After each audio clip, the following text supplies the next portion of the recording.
Hello students. तो देखिए जी, हम लास्ट टाइम से इलेक्ट्रॉनिक कॉन्फ़िगरेशन पढ़ रहे थे। इलेक्ट्रॉनिक कॉन्फ़िगरेशन जिससे हम अलग अलग एलिमेंट्स के अलग अलग इलेक्ट्रॉन्स को अरेंज कर रहे थे शेल, सब शेल और ऑर्बिटल्स में।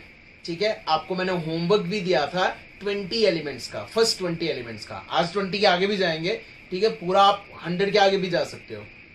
ठीक है, लेकिन अभी मैंने आपको होमवर्क 20 तक का दिया था। वैसे ही कुछ एग्जांपल्स मैं जल्दी से आज आपको बताता हूं। ठीक है, रैंडमली कोई भी एग्जांपल बताता हूं। मैं एग्जांपल बताता हूं क्लोरीन की एटॉमिक नंबर 17। मैं एग्जांपल बताता हूं फास्फोरस की एटॉमिक नंबर 15। मैं एग्जांपल बताता हूं कैल्शियम की एटॉमिक नंबर 20। ऐसे रैंडमली कोई एग्जांपल, और आप मैच करना, देखना जरा आपका आंसर। खासकर वो बच्चे मैच करना जिन्होंने मुझे होमवर्क सेंड नहीं किया। ठीक है, वो बच्चे देखना जरा कि आपका आंसर मेरे आंसर के साथ मैच करता है या नहीं करता है। एटॉमिक नंबर 17 का मीनिंग है बच्चों 17 प्रोटॉन्स एंड 17 इलेक्ट्रॉन्स। प्रोटॉन्स तो न्यूक्लियस में है, न्यूक्लियस के आगे पीछे 17 इलेक्ट्रॉन्स। कौन सा शेल, कौन सा सबशेल, कौन सा ऑर्बिटल, वो हमें क्वांटम नंबर्स, पॉलीज प्रिंसिपल और एबोल्स प्रिंसिपल बताते हैं। ठीक है, तो वही कॉन्फ़िगरेशन करते हैं 1s2। तब तक करते रहेंगे जब तक 17 आता। ठीक है, ये 1s2 2s2 कहां से आया, ये हमने लास्ट टाइम किया था। 2s2 2p6 3s2 3p5। देख लो पूरे 17 आए होंगे इलेक्ट्रॉन्स। वैसे p में 6 इलेक्ट्रॉन्स आ सकते हैं। कोई पूछे क्यों p में 6 इलेक्ट्रॉन्स आ सकते हैं? क्योंकि p के 3 ऑर्बिटल्स हैं। p के 3 ऑर्बिटल्स हैं तो उसमें टोटल 6 इलेक्ट्रॉन आ सकते हैं, लेकिन यहां 5 ही आएंगे क्योंकि टोटल इलेक्ट्रॉन 17 फिल करने थे। ठीक है, वैसे ही फास्फोरस की कॉन्फ़िगरेशन करो और मैच कीजिए अपने आंसर के साथ। 1s2 2s2 2p6 3s2 3p3। वैसे तो p में 6 इलेक्ट्रॉन्स आ सकते हैं, लेकिन यहां 3 ही आएंगे। आप देख लिए टोटल 15 आंसर आया होगा, 15 इलेक्ट्रॉन्स। ठीक है, ऐसे ही calcium 1s2 2s2 2p6 3s2 3p6 4s2। 3p के बाद 4s आता है। ये टोटल 20 इलेक्ट्रॉन्स हो गए। आप काउंट करके देख लीजिए 20 इलेक्ट्रॉन्स और आंसर मैच करके देखिए। आज मैं इसका मीनिंग समझाता हूं। ठीक है, अलग अलग टाइप के मीनिंग है। देखो, फुल इंफॉर्मेशन मिल रही है हमें। एक इंफॉर्मेशन में ये मिल रही है कि सबसे पहले आपको 1s orbital 1s subshell fill करना है। क्यों फिल करना है? क्योंकि इसकी एनर्जी सबसे कम है। ठीक है, कैसे कम है वो एफोस प्रिंसिपल ने बताया था, वो जो हमने लाइंस ड्रा करके देखा था। ठीक है, आज उसका भी शॉर्टकट बताता हूं मैं। फिर एनर्जी 2s की आती है, फिर एनर्जी 2p की, फिर 3s, फिर 3p, 3p के बाद 4s की एनर्जी आती है। आपको अलग अलग टाइप के क्वेश्चन इस पे से आ सकते हैं। सीधे इलेक्ट्रॉनिक कॉन्फ़िगरेशन आ गया फिर तो मजे हो गए। फिर तो सीधे कॉन्फ़िगरेशन लिखनी है आपको, अगर सीधे कॉन्फ़िगरेशन ही पूछी गई है तो। ठीक है, आपको क्वेश्चन ऐसे आ सकते हैं, 4 ऑप्शन दे रखे होंगे, पूछा गया होगा कौन सा सबशेल पहले फिल करना है। जो पहले आ रहा है उसको पहले फिल करना है। आपको क्वेश्चन पूछा जा सकता है किसकी एनर्जी कम, किसकी एनर्जी ज्यादा। एनर्जी का ऑर्डर बताओ। जो पहले आ रहा है उसकी एनर्जी कम, जो बाद में आ रहा है उसकी एनर्जी ज्यादा। आप जल्दी से उस डायग्राम से, एफोस प्रिंसिपल वाली डायग्राम से बता सकते हो किसकी एनर्जी कम। जो पहले आ रहा है उसकी एनर्जी कम, जो बाद में आ रहा है उसकी एनर्जी ज्यादा। आपको और भी अलग अलग टाइप के क्वेश्चन, आपको यह क्वेश्चन आ सकता है, बताओ क्लोरीन का लास्ट इलेक्ट्रॉन। क्लोरीन में टोटल 17 इलेक्ट्रॉन्स हैं। क्लोरीन का 17th electron, 17वां electron, 17th electron कौन से शेल में जा रहा है? ठीक है, 1s2 2s2 2p6 3s2 3p5, ये है इसका 17th इलेक्ट्रॉन। यहां पे 17th इलेक्ट्रॉन कौन से शेल में जा रहा है बच्चों? लास्ट टाइम मैंने आपको बताया था, ये होता है प्रिंसिपल क्वांटम नंबर, ये आपको शेल बताता है। तो क्लोरीन का लास्ट इलेक्ट्रॉन 3rd शेल में जा रहा है। 3p नहीं बोलना, p is not a shell, p is a subshell. 3rd shell, बस शेल पूछा गया तो सिर्फ शेल बताना है। क्वेश्चन आ सकता है क्लोरीन का लास्ट इलेक्ट्रॉन कौन से सबशेल में जा रहा है, तो आप बोलोगे p सबशेल। p सबशेल है, और ये 1 2 3 जो लिखे हुए हैं ये शेल्स हैं, और यही आगे काम आएंगे पीरियोडिक टेबल याद करने के लिए बच्चों। पीरियोडिक टेबल होता है ना, मॉडर्न पीरियोडिक टेबल। आपका नेक्स्ट यूनिट वही है, मॉडर्न पीरियोडिक टेबल पढ़ना, और वो ऐसे समझ नहीं आएगा। कॉन्फ़िगरेशन आएगी तो ही उसको याद रखने का तरीका समझ आएगा। ठीक है, पूरा बड़ा सा पीरियोडिक टेबल आपके मुट्ठी में होगा। तो अगर ये कॉन्फ़िगरेशन आती होगी तो, अगर कॉन्फ़िगरेशन नहीं आती है तो फिर प्रॉब्लम ही प्रॉब्लम है। ठीक है, फिर नहीं रट्टा मार सकते आप उस पीरियोडिक टेबल को। ये आपको शेल, सबशेल, ऑर्बिटल सब बताता है। फिर से पूछता हूं, बताओ क्लोरीन का आउटमोस्ट शेल कौन सा है? Third shell. This is shell, third shell. Question आ सकता है क्लोरीन के आउटमोस्ट शेल में कितने इलेक्ट्रॉन्स हैं?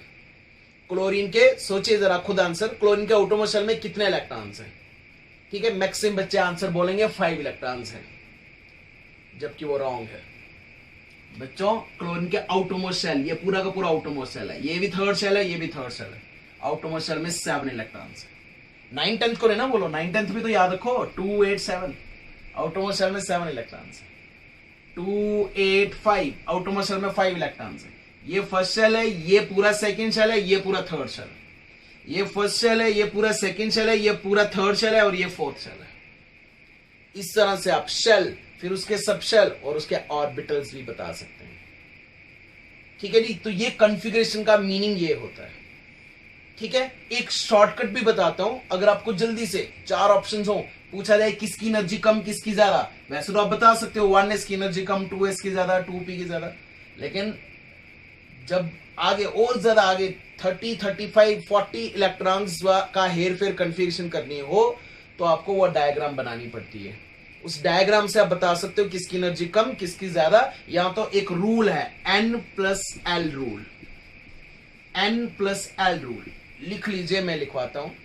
ठीक है, लेकिन पहले इनका मीनिंग पता होना चाहिए। N है प्रिंसिपल क्वांटम नंबर और L है azimuthal quantum number. N shell बताता है एनर्जी लेवल और L सब शेल बताता है। शेल और सब शेल ये मिलके एनर्जी लेवल और सब एनर्जी लेवल मिलके एनर्जी डिसाइड करेंगे एक इलेक्ट्रॉन की। ऑर्बिटल का एनर्जी से कोई लेना देना नहीं। ऑर्बिटल मैग्नेटिक क्वांटम नंबर सिर्फ ओरिएंटेशन, सिर्फ एक्सिस बताता है कि ऑर्बिटल एक्स एक्सिस में बैठा हुआ है, वाई में या जेड में, या कैसे अरेंज है। शेल और सब शेल आपको एनर्जी बताएंगे। तो आप ऐसे हेडिंग लिखिए, अगर कॉन्फ़िगरेशन की है उसके नीचे हेडिंग लिखिए N+L रूल। हमेशा मैं बच्चों पहले लॉन्ग कट करवाता हूं, फिर शॉर्टकट बताता हूं जल्दी से क्वेश्चन निकलने का। ठीक है, किसको पहले फिल करना है? N+L रूल लिखिए। The orbital which have high value of N+L, the orbital which have high value of N+L have high energy. जिस ऑर्बिटल या जिस इलेक्ट्रॉन की N+L की वैल्यू हाई होगी उसकी एनर्जी हाई होगी। The orbital oblique electron which have high value of N+L have high energy. जिसकी N+L की वैल्यू हाई होगी उसकी एनर्जी हाई होगी। ठीक है, उसके आगे एक और लाइन लिख लेना, फिर मैं एग्जांपल से समझाता हूं।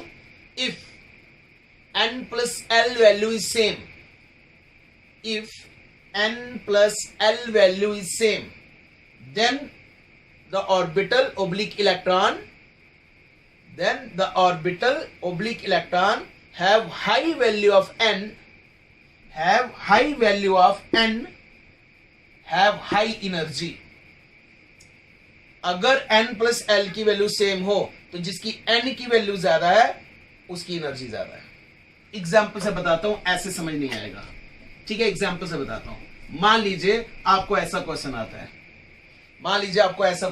है, 4s और 3d किसकी एनर्जी ज्यादा किसकी एनर्जी कम, किसको पहले फिल करना है किसको बाद में। जिसकी एनर्जी कम होगी उसको पहले फिल करना है, जिसकी एनर्जी ज्यादा होगी उसको बाद में फिल करना है। ठीक है, आप उस डायग्राम से आप बोस प्रिंसिपल से बता सकते हो। और अगर जल्दी करना है तो N+L की वैल्यू से बता सकते हो। N+L की वैल्यू, तो एक काम करता हूं, मैं दोनों की N+L वैल्यू निकालता हूं जो मैंने आपको बताई थी। ये N होता है, ये L होता है, बताया था। ठीक है, और इसके ऊपर लिखा हुआ वो इलेक्ट्रॉन होता है। अभी तो सिर्फ N+L वैल्यू देखिए। तो N की वैल्यू क्या है बच्चों? N की वैल्यू 4 है। अगर N की वैल्यू 4 हो तो L की वैल्यू क्या होती है? क्वांटम नंबर्स तो आने चाहिए, पुराने सारे लेक्चर्स आने चाहिए मेरे। L की वैल्यू क्या होती है? 0 हो सकती है, 1 हो सकती है, 2 हो सकती है, 3 हो सकती है, 4 से एक कदम पीछे तक। 0 होता है S, 1 होता है P, 2 होता है D, 3 होता है F। यहां पे क्या है, एस है, पी है, डी है, एफ, सिर्फ एस है तो सिर्फ एस, सिर्फ यही वैल्यू आएगी, ये कोई वैल्यू नहीं आएगी। एक ही सब शेल है तो वही वाली वैल्यू आएगी। तो बोलो जी एन की वैल्यू क्या हुई, एन प्लस एल वैल्यू निकालता हूं, एन की वैल्यू 4 प्लस एल की वैल्यू सिर्फ 0। अगर पी होता यहां तो एल की वैल्यू 1 लिखते, डी होता तो एल की वैल्यू 2 लिखते। नहीं समझ आ रहा तो पुराने लेक्चर देखिए मेरे। तो एन प्लस एल की वैल्यू आई 4। एक बार फिर से देखिए, ये होती है एन की वैल्यू, ये होती है एल की वैल्यू। एन की वैल्यू है इसमें 3, अगर एन की वैल्यू 3 हो तो एल की वैल्यू होती है 0 1 2, एकदम पीछे तक। 0 का मीनिंग होता है एस, 1 का मीनिंग होता है पी, 2 का मीनिंग होता है डी सब शेल। यहां कौन सा सब शेल है, डी, तो ये दो वैल्यूज नहीं होंगी, सिर्फ डी वाली वैल्यू होगी, एल इक्वल टू 2। तो एन प्लस एल की वैल्यू हुई 3 प्लस 2 इज इक्वल टू 5। जिसकी एन प्लस एल की वैल्यू ज्यादा, उसकी एनर्जी ज्यादा, उसको बाद में फिल करना है।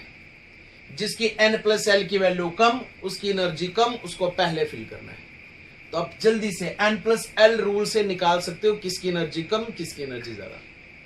ठीक है, एक और एग्जाम्पल देखना चाहते हो तो एक और एग्जाम्पल बताता हूं, देखिए ध्यान से जल्दी से एक और एग्जाम्पल। ठीक है, ये देखिए, मान लीजिए अब है मेरे पास again 4s and 3p, 4s and 3p। आपको क्वेश्चन आ गया किसको पहले फिल करना है, किसको बाद में। आपको क्वेश्चन आ गया किसकी एनर्जी कम है, किसकी एनर्जी ज्यादा। तो आप जल्दी से यहां तो वो डायग्राम बना लो एफबोस प्रिंसिपल वाली, यहां तो एन प्लस एल रूल से बता दो। ये एन होता है, ये एल होता है, बार बार बोल रहा हूं। N plus l rule, n की वैल्यू 4 है, एन की वैल्यू 4 हो तो एल की वैल्यू होती है 0 1 2 3। 0 होता है एस, 1 होता है पी, 2 होता है डी, 3 होता है एफ। ठीक है, यहां पे एस है, ये सारा कैंसिल कर दो। एन प्लस एल की value 4 plus 0 is equal to 4। ऐसे यहां करो, एन की वैल्यू 3, एल की वैल्यू हो सकती है 0, हो सकती है 0 1 2। 0 होता है एस, 1 होता है पी, 2 होता है डी, लेकिन यहां सिर्फ पी है तो ना ये लिखेंगे ना ये लिखेंगे, सिर्फ पी की ये वाली वैल्यू लिखेंगे एल की। ठीक है, तो एन प्लस एल की value 3 plus 1 is equal to 4। N plus l की वैल्यू 4, एन प्लस एल की वैल्यू 4। दोनों की एन प्लस एल की वैल्यू सेम है। अगर दोनों की एन प्लस एल की वैल्यू सेम है तो मैंने रूल लिखवाया जिसकी एन की वैल्यू ज्यादा, उसकी एनर्जी ज्यादा। अगर n plus l value same है तो एन की वैल्यू इसकी 4, इसकी एन की वैल्यू 3। इसकी एनर्जी ज्यादा है, इसको बाद में फिल करना है। इसकी एनर्जी कम है, इसको पहले फिल करना है। तो ये एक शॉर्टकट आ गया एफबोस प्रिंसिपल का। एफबोस प्रिंसिपल का एक शॉर्टकट आ गया। ठीक है जी, अब आगे एक और चीज, ये सब लिख लेना बच्चों, पास करके वीडियो लिख लेना। और फिर से बोल रहा हूं, अगर कुछ प्रॉब्लम आ रही है तो पुराने लेक्चर जरूर देखिए, एक साथ देखो। एटम का स्ट्रक्चर पढ़ रहे हैं ना, तो एक साथ आप देख सकते हो बैठ के, कोई भी बीच में फ्री डे आएगा तो। ठीक है, अब आगे देखिए, फिर से मैं वापस अपनी इलेक्ट्रॉनिक कॉन्फ़िगरेशन पे जा रहा हूं। वापस मैं इलेक्ट्रॉनिक कॉन्फ़िगरेशन पे जा रहा हूं। अब मैं इलेक्ट्रॉनिक कॉन्फ़िगरेशन लिखता हूं रैंडमली, ऐसे किसी की, नाइट्रोजन की लिख लेता हूं। Nitrogen atomic number 7। बच्चों 20 तक एटॉमिक नंबर्स आपको आने चाहिए, 20 के बाद की टेंशन नहीं है। फिर हम जब प्रायोरिटी टेबल पढ़ेंगे तो ऑटोमेटिकली याद हो जाएंगे, लेकिन 20 तक, ठीक है, 20 आते हैं, जिसको 20 आते हैं तो वो 30 तक एटॉमिक नंबर याद करो, इतने जरूरी है। ठीक है, देखिए जी, एटॉमिक नंबर 7 कॉन्फ़िगरेशन करेंगे 1s2 2s2 2p3। देख लो 7 इलेक्ट्रॉन्स हो गए हैं। 1s2 2s2 2p3, total 7 electrons हो गए। लेकिन एक सोचने वाली बात है, अगर 1s में 2 इलेक्ट्रॉन्स आए, 2s में 2 इलेक्ट्रॉन्स आए, तो 2p में 3 इलेक्ट्रॉन्स क्यों आ रहे हैं? p में कितने इलेक्ट्रॉन्स आ सकते हैं मैक्सिमम? p में मैक्सिमम 6 इलेक्ट्रॉन्स आ सकते हैं। क्यों? लेकिन क्यों p में 6 इलेक्ट्रॉन आ सकते हैं? बहुत बार बोल चुका मैं, क्योंकि p के 3 ऑर्बिटल्स हैं। p सब शेल के 3 ऑर्बिटल्स। p एक्चुअली ऐसा होता है, डंबल शेप का ऐसा होता है, जो एक x एक्सिस पे, y एक्सिस पे और z एक्सिस पे इस तरह से हो सकता है। तीन तरह से हो सकता है। पी में 3 ऑर्बिटल्स हैं, पी के 3 घर हैं, पी ऑर्बिटल पी सबशेल में 3 ऑर्बिटल्स हैं, पी वाले रूम में 3 डेस्क हैं जिसपे 2-2 स्टूडेंट 2-2 इलेक्ट्रॉन्स आ सकते हैं। ये हमने पहले से भी पढ़ा था। ठीक है, देखो एक बार मैं यहां पे बनाता हूं, इसको ध्यान देना। 1s का एक ही बॉक्स है, बॉक्स में बनाता हूं इसको। 1s का एक ही बॉक्स है, 2s का एक ही बॉक्स है, बॉक्स मतलब ऑर्बिटल। इनकी शेप नहीं है, एस की शेप स्फेरिकल होती है, पी की शेप डंबल होती है। अभी तो मैं शेप पे ज्यादा फोकस ही नहीं कर रहा हूं, अभी तो मैं सिर्फ काउंटिंग सिखा रहा हूं आपको। ठीक है, शेप वगैरह सब करना है हमने, बॉन्डिंग में सारी चीजें यूज होंगी, जब बॉन्ड बनाना सीखोगे सब आएगा। लेकिन अभी मैं सिर्फ नंबर पे फोकस कर रहा हूं कि आप नंबरिंग सही करो। पी के 3 बॉक्स होते हैं बच्चों, पी के 3 बॉक्स होते हैं, 3 बॉक्स। 2p के 3 बॉक्स होते हैं, एक एक्स एक्सिस वाला, एक py, एक pz, px, py, pz, उसके 3 बॉक्स होते हैं। 1s में 2 इलेक्ट्रॉन्स हैं, तो एक क्लॉकवाइज आएगा, एक एंटी क्लॉकवाइज आएगा। ये तो स्पिन क्वांटम नंबर में किया ही था हमने। 2s में भी 2 इलेक्ट्रॉन्स हैं, एक क्लॉकवाइज आएगा, एक एंटी क्लॉकवाइज आएगा, ये भी हमने किया था। 2p के 3 घर हैं, 3 घर हैं जिसमें 2-2-2 करके 6 इलेक्ट्रॉन्स आ सकते हैं मैक्सिमम।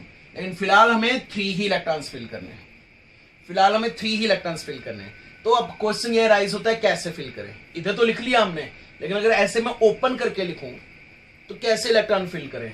2, 3 ऐसे करें, एक ही ऑर्बिटल में 2-3 तो फिल कर नहीं सकते, मैक्सिमम 2 ही फिल करें। एक करके फिल करें, या 2 एक करके फिल करें, या एक ही ऑर्बिटल में 3 ला दें, 3 तो नहीं ला सकते। तो कोई बात नहीं, n+l रूल कर लेते हैं।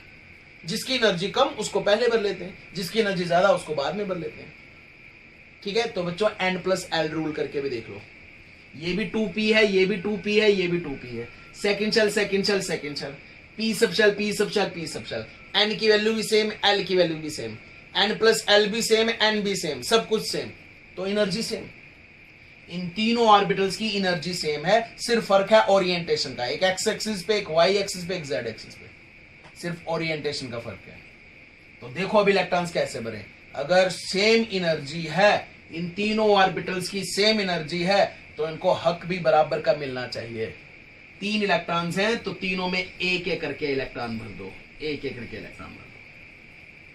मतलब नाइट्रोजन की अगर सही कॉन्फ़िगरेशन ओपन करके लिखनी है ना आपने, तो आप ऐसे लिख सकते हो 1s2 2s2 2p को ओपन करके लिखो 2px 2py 2pz, total 3 electrons हैं, एक करके भरो क्योंकि एनर्जी इनकी सेम है, इनकी एनर्जी सेम है। अगर आपने इसको ओपन करके ऐसे लिखा, ओपन करके लिखना जरूरी है, 1s2 2s2 2px2 2py1 2pz0, ये गलत होगा, ये गलत होगा।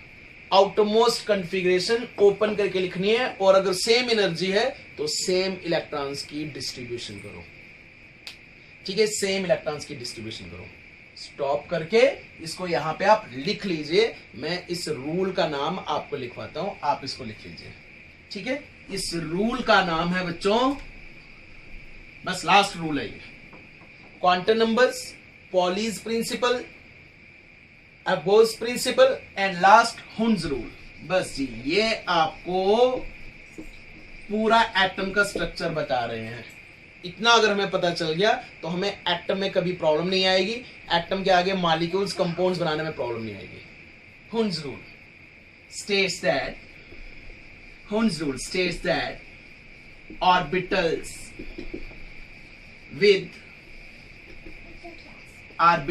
with same value of n and l have same energy.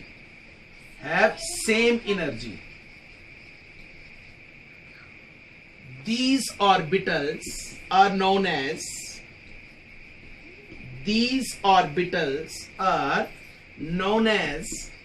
degenerate orbitals. Jin orbitals की एनर्जी सेम हो, और एनर्जी सेम हो सकती है अगर एनर्जी लेवल भी सेम है, सब एनर्जी लेवल भी सेम है। n की वैल्यू भी सेम है, l की वैल्यू भी सेम है, तो इन ऑर्बिटल्स को हम क्या कहते हैं? Degenerate orbitals. In these orbitals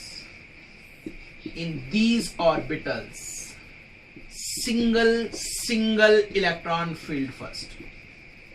Single electron filled first.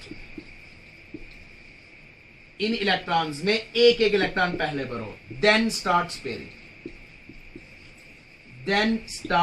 pairing. जब एक एक इलेक्ट्रॉन फिल कर दिया तो पेयरिंग स्टार्ट कर सकते हो. ठीक है, ये लिखो. मैं एग्जाम्पल से इसका मीनिंग बताता हूं कि ये मैंने लिखा क्या है. यहां पे मैं एग्जाम्पल से इसका मीनिंग बताता हूं.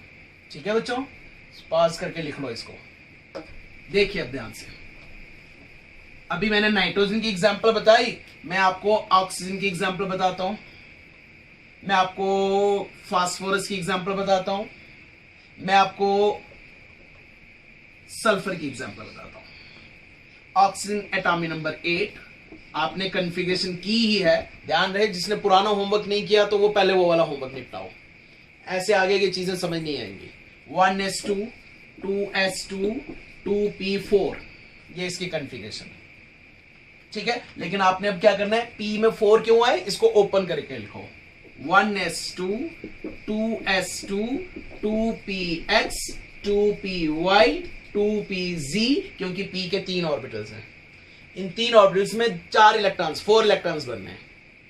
आप 2-2 करके भी भर सकते हो, 1-1 करके भी भर सकते हो. हुंड्स रूल कहता है सेम शेल है 2-2-2, सेम सब शेल है p, तो इनकी एनर्जी भी सेम है, सिर्फ ओरिएंटेशन का डिफरेंस है. इनकी एनर्जी भी सेम है.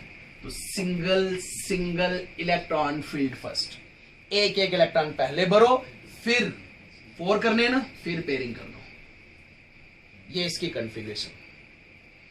कॉन्फ़िगरेशन है. बॉक्स भी बना सकते हो. 1s का एक ही बॉक्स है, 2s का एक बॉक्स है, 2p के 3 बॉक्स हैं. इसमें 2 आ गए, इसमें 2 आ गए, इसमें पहले एक, फिर पेयरिंग, फिर वो क्लॉकवाइज. ये मैं क्या कर रहा हूं? ये क्लॉकवाइज एंटी क्लॉकवाइज. ये इलेक्ट्रॉन्स की स्पिन है, ये ऐसे लिखते हैं हम, एक उल्टा और एक सीधा घूम रहा है. ये स्पिन ऑफ इलेक्ट्रॉन्स होती है, इलेक्ट्रॉन्स की स्पिन होती है. तो इस तरह से आप इसकी कॉन्फ़िगरेशन कर सकते हो. फायदा क्या है ऐसे करने का? सब कुछ, कल तक तो सब कुछ ठीक ही चल रहा था. फायदा क्या है? बहुत फायदा बच्चों. इसमें आपको नंबर ऑफ अनपेड इलेक्ट्रॉन्स पता चलेंगे. पेयर्ड इलेक्ट्रॉन स्टेबल होते हैं. पेयर स्टेबल है, clockwise anti clockwise cancel. Paired stable है, clockwise anti clockwise cancel. Paired stable है, क्लॉकवाइज एंटी क्लॉकवाइज कैंसिल. ये 2 अनपेड इलेक्ट्रॉन अनस्टेबल है, इसलिए ऑक्सीजन 2 बॉन्ड्स बनाता है. अब समझ लो हम बॉन्डिंग की तरफ बढ़ रहे हैं.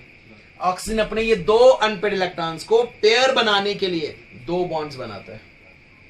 ठीक है, बॉन्डिंग हमने पढ़नी है, लेकिन इतना तो पता ही होगा आप सबको, ऑक्सीजन 2 बॉन्ड्स बना सकता है. Hydrogen single bond. ये पेयर्ड और अनपेड इलेक्ट्रॉन्स पे डिपेंड करता है, इसलिए ऐसा करना जरूरी है. ठीक है, सिर्फ आउटर मोस्ट. ये देखिए एक और सल्फर की एग्जांपल बताता हूं. Atomic number 16. 1s2 2s2 2p6 3s2 3p4, ये इसकी कॉन्फ़िगरेशन है. 1s2 2s2 2p6 fully filled है, 3s2 3p4. बस इस लास्ट को ओपन करके लिखो. इसको बीच वाले को इसको ओपन करने की जरूरत नहीं है, आप सिर्फ इस लास्ट वाले को ओपन करके लिखो.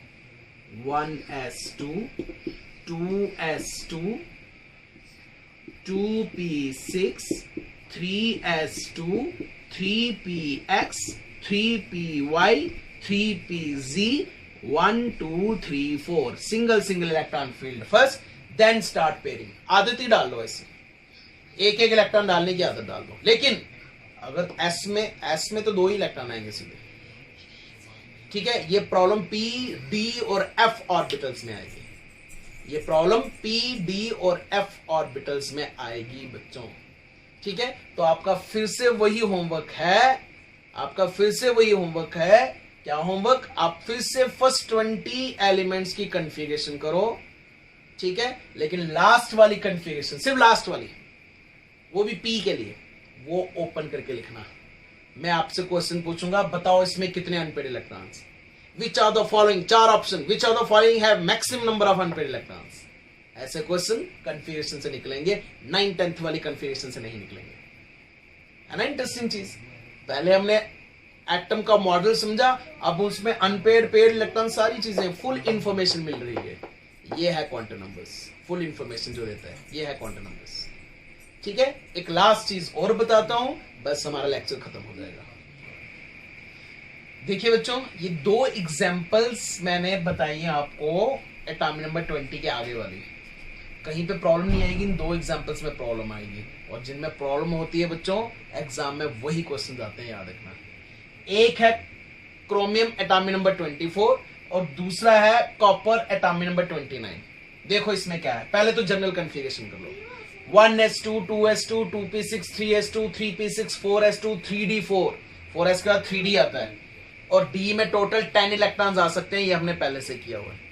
अगर अब मैं वो हुंस रूल के हिसाब से लास्ट वाले को ओपन करके लिखूं, ये देखो मैंने लास्ट वाले को ओपन करके लिख रहा हूं यहाँ पे, 4s और 3d को मैं ओपन करके लिख रहा हूं।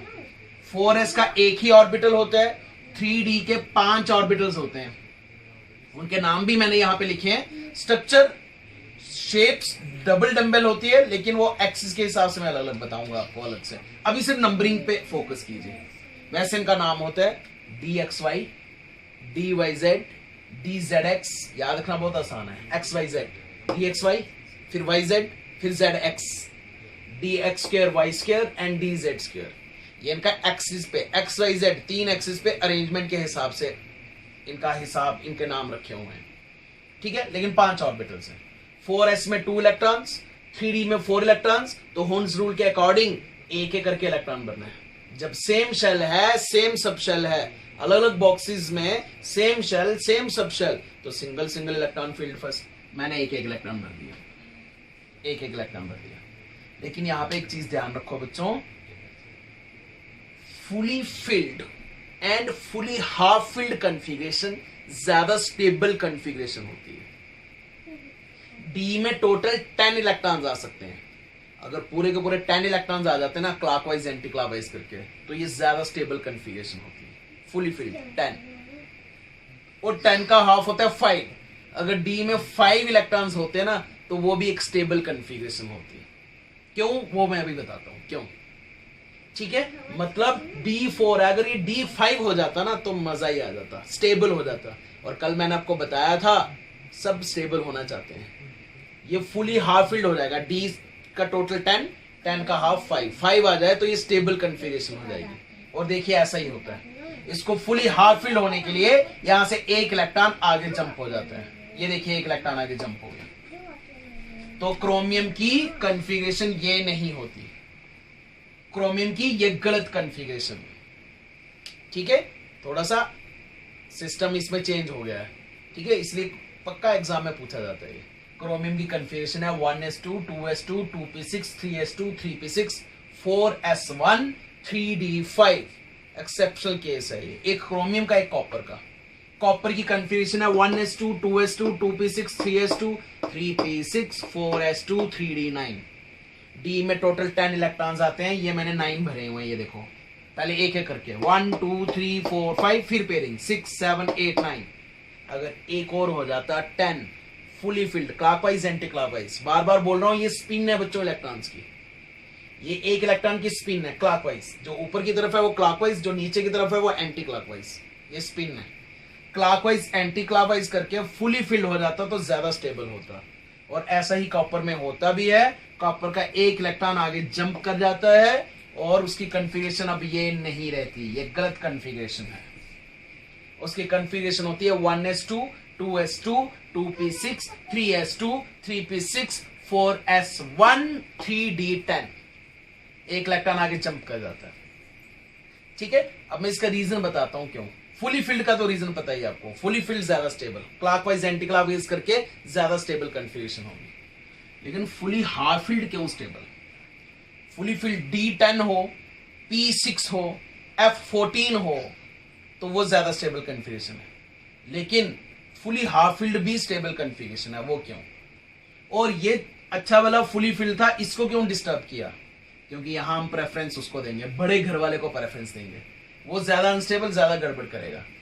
ठीक है, तो कोई बात नहीं, ये भी फुली हाफ फील्ड हो गया, ये भी फुली हाफ फील्ड हो गया। तो ये छोटे ने सेक्रीफाइस किया बड़े को स्टेबल करने के लिए। ठीक है, बड़े घर को स्टेबल करने के लिए ऐसा होता है यहाँ पे। ठीक है, ये नेचर में है, हम सिर्फ स्टडी कर रहे हैं, ये नेचर में है। अब देखो फुली हाफ फील्ड क्यों स्टेबल होता है। एक्चुअली बच्चों जब इसमें एक एक इलेक्ट्रॉन होते हैं ना सब में, और सबकी एनर्जी बराबर है, सब डीजनरेट ऑर्बिटल्स हैं, सबकी एनर्जी बराबर है, सेम शेल सेम सब शेल, तो क्या होता है बच्चों, ये आपस में एनर्जी ये पोजीशन एक्सचेंज करते हैं। ठीक है, ये आपस में एक दूसरे के घर में जा सकते हैं क्योंकि एनर्जी बराबर है, सिर्फ एक्सिस का ही डिफरेंस है। ये इधर जा सकता है, ये इधर, ये इधर, ये इधर, ये इधर, ये इधर, ये इधर, ये इधर, ये इधर, ये इधर, ये इधर, ये इधर, ये इधर, ये इधर, आपस में आ जा सकते हैं, एक्सचेंज हो सकते हैं। अब सोचो जरा, एक्सचेंज होते होते ज्यादा भाग दौड़ 3D4 में हो रही है या 3D5 में हो रही है? 3D5 में ज्यादा भाग दौड़ हो रही है। 3D4 में 4 इलेक्ट्रॉन्स एक्सचेंज हो रहे हैं, 3D5 में 5 इलेक्ट्रॉन एक्सचेंज हो रहे हैं। ज्यादा भाग दौड़, ज्यादा एनर्जी रिलीज, ज्यादा स्टेबल, इसलिए fully half field configuration stable होती है। रीजन के साथ बता रहा हूं, फुली फील्ड तो स्टेबल ही है, वो तो पता ही है आपको। तो एटॉमिक नंबर 30 तक पूरे पीरियोडिक टेबल में 2-3 और एक्सेप्शनल केसेस हैं, लेकिन फिलहाल 2 तो करो।